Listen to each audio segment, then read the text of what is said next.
Hello and welcome back to Vizura Recaps. Margot was returning to college late one evening after work when she heard unusual sounds coming from a dog. Margot took pity on the animal and led it inside the dormitory, believing it was destitute. However, one of the students, Laura, spotted this and told Margot that pets are not permitted here. Margot had no choice except to return the puppy to the street. Margot was awakened during the night by the dog's whimpering and a request for aid. Ahead along the corridor, she noticed the dog attacking Laura. It turned out to be only a nightmare. Laura went into Margot's room in the morning to ensure that she hadn't secretly brought the puppy in. Margot's best friend, Taylor, is a moderator for a prominent website. Margot studies archaeology and, as is customary, works at a movie theater in her spare time. This evening, she saw Robert, who comes here frequently. Margot imagined coming into the movie theater during the screening and sitting close to Robert, sensing a spark between them. After the show, Robert requested for her phone number. Since then, they have been contacting each other every day. Despite their age difference, Margot felt drawn to Robert. First, she preferred tall men, and second, Robert's many cats indicated that he was kind. Taylor, on the other hand, advised her friend to proceed with caution because she did not know Robert well. Margot dismissed these worries, instead continuing to correspond with Robert. She waited excitedly for his messages and became concerned if he did not respond for an extended period of time. When Robert offered going for a walk in the middle of the night, she was skeptical at first, but eventually accepted, confident that Robert would not harm her. She finally melted when he offered her a bag of goodies. Margot invited him to the laboratory where she was conducting research. Both of them felt awkward because they had not interacted much in person. Margot decided to text Taylor that Robert had arrived. The message contained a joke about Robert possibly being a serial criminal. When they found themselves alone in the storage room containing historical relics, Robert abruptly locked the door. Margot panicked, and Robert denied it was him, claiming that the door had closed itself.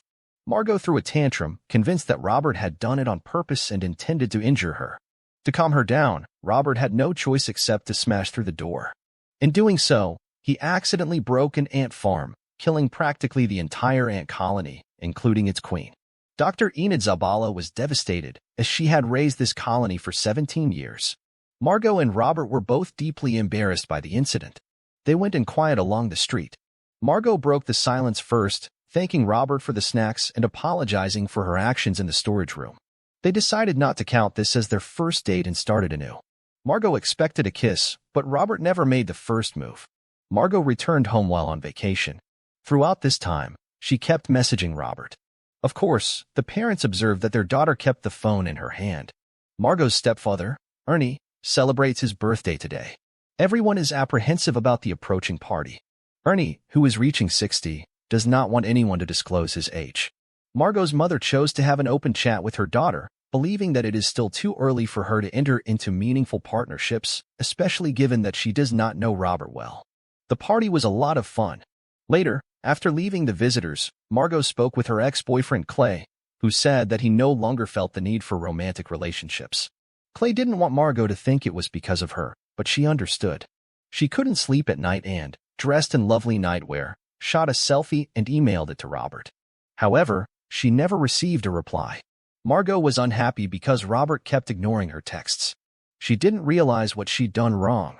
Finally, she received a message from Robert stating that he was busy at work. However, Margot does not know where he works.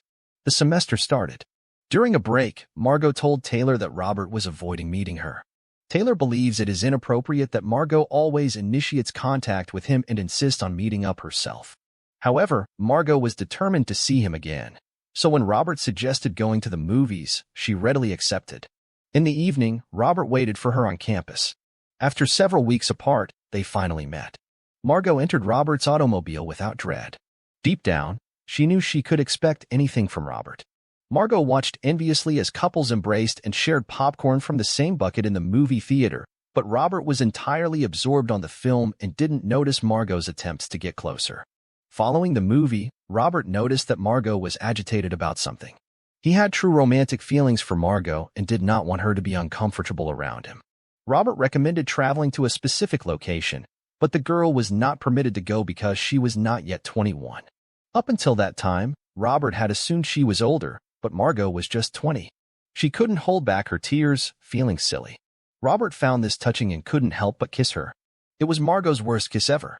She would never have believed that such a mature man had no experience with such things. They visited another tavern.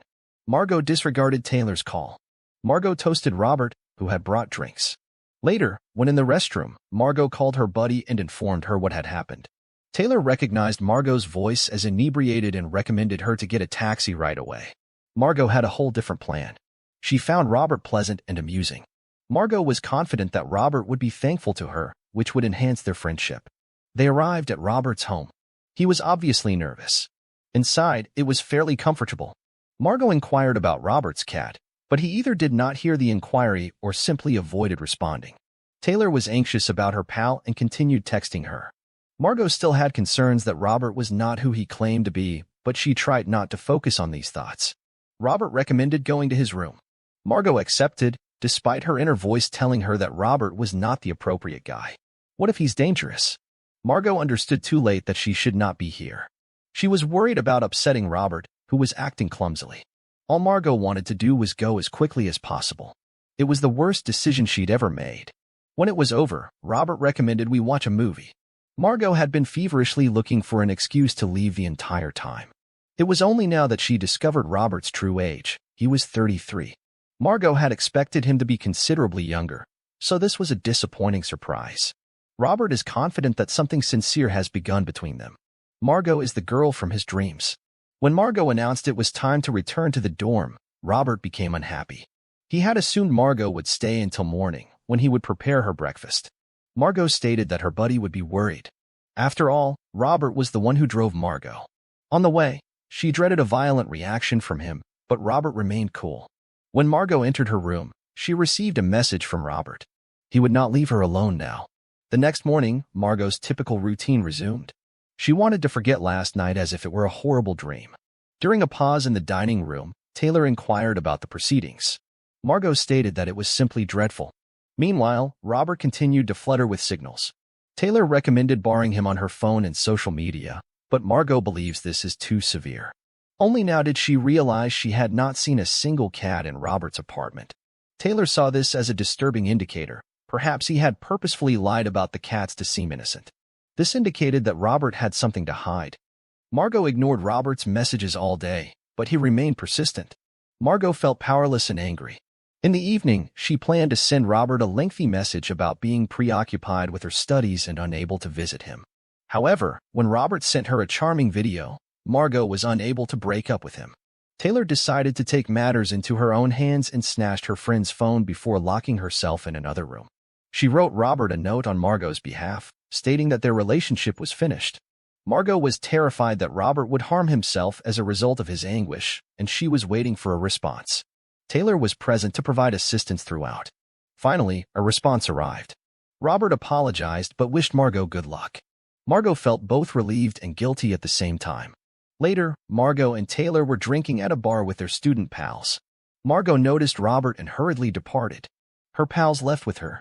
On the same evening, Margot received a message from Robert, who had seen her at the pub tonight after all. He wrote about missing her and wanting to talk. Taylor told her to disregard it. Meanwhile, Robert's messages continued to arrive, but they were no longer harmless, but rather unpleasant. Robert felt jealous because he assumed Margot had a new boyfriend. Margot no longer felt safe walking along the street late at night. When she saw Robert in the parking lot near the movie theater, she was terrified, but he simply drove away. However, Margot was terrified to return to college after working alone. She had the impression that Robert was stalking her or was just around the corner. The problem was aggravated by Margot's phone running out of battery. When Margot heard the sound of an automobile engine, she panicked, ran away, and contacted the police. However, the officer saw no proof of a crime because Robert did not even approach Margot. Maybe he was inebriated yesterday, which is why he sent all those unpleasant messages. However, this did not make Margot feel any safer. She became paranoid. In self-defense, she and Taylor went to a gun store and purchased several pepper sprays and a baton. Margot wants to be certain that Robert is truly stalking her, as the police believe it is all in her mind. That evening, the pals fell out. Margot dislikes Taylor's excessive desire to control everything. Taylor, on the other hand, believes that her friend is living in a fantasy world, cut off from reality. Late at night, Margot rode her bike to Robert's residence to install the bug on his vehicle. Taylor also entered Margot's room because she had forgotten her laptop charger there. Taylor grew frightened when she couldn't find her pal. Meanwhile, Margot snuck into Robert's garage. Suddenly, she heard a dog snarl. She saw the same dog on campus earlier. Robert appeared, believing that burglars had broken in. But instead of thieves, he encountered Margot, who accused him of stalking her. When Robert approached too closely, she grabbed out the pepper spray and accidentally sprayed herself. Taylor, concerned, hailed a taxi. She does not know Robert's actual address, only the street. Margot awoke on the couch in Robert's residence. He demanded explanations from her, well aware that she had attempted to install the bug on his automobile. Margot wanted to leave, but Robert would not let her. If the police saw Margot in this state, they would believe him guilty regardless of what he said. In such circumstances, the authorities always believe the lady rather than the man. Robert only wants to know one thing. Why would Margot write him all those love messages and give him false hope if she despises him? When Robert dubbed her a liar, Margot, in tears, stated that she was honest at first, but felt disappointed after that night. Margot didn't say anything straight away since she didn't want to harm Robert's feelings. When Robert volunteered to wash her face with a saline solution, Margot assumed he was familiar with first aid because girls had pepper sprayed him previously.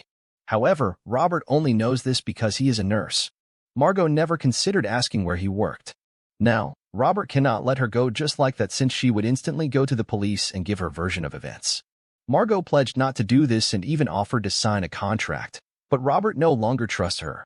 When Robert walked into the other room for a moment, Margot attempted to exit by the front door, which was locked.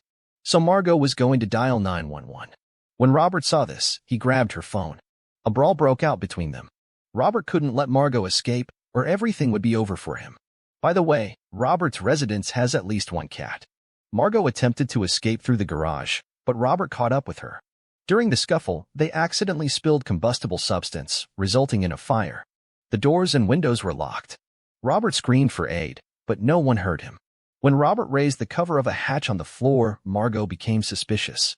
Could it actually be his victims inside? Robert exclaimed that time was running out and begged her to trust him. Despite the desperate situation, Margot had reservations. Margot eventually had no choice but to succumb to the flames.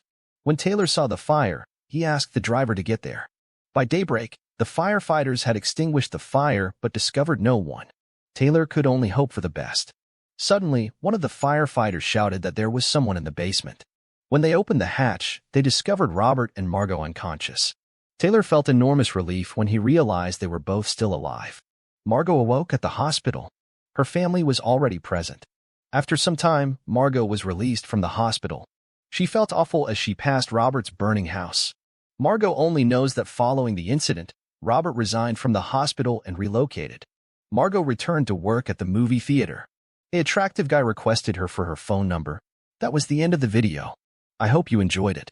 Subscribe for more material like this, and please press the like button to assist us. Also, if you want us to recap your favorite movie, leave a comment. Take care until the next time.